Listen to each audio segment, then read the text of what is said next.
เฮ้ยมึงเคยเจออะไรแบบนี้ปะวะน็อตหัวบานโคตรปวดกระบาลเลยใช่ปะกูรู้นะว่ามึงเบื่อจัดกับไอ้ปัญหาจุกจิกกวนใจแบบเนี้ยแม่งไม่ต้องห่วงเว้ยปัญหาเล็กๆน้อยๆเนี่ยใครจะไปจัดการได้ดีเท่ากูวะกูครีมปากแหลมไงไอ้ซัดเกิดมาเพื่อสิ่งนี้โดยเฉพาะเลยนะนี่โอ้ยไอ้เฮียนี่แม่งลื่นจริงวะมึงคิดว่ากูจะยอมแพ้แค่นี้เหรอฝันไปเถอะซัดกูไม่ปล่อยมึงไปง่ายๆหรอกนะไอ้หนูเจอของจริงหน่อยเป็นไง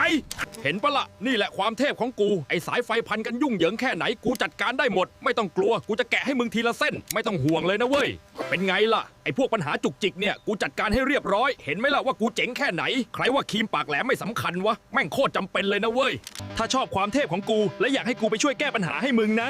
ก็ฝากกดไลค์กดแชร์ให้กูด้วยนะครับแล้วเจอกันใหม่คลิปหน้ากูไปก่อนนะครับ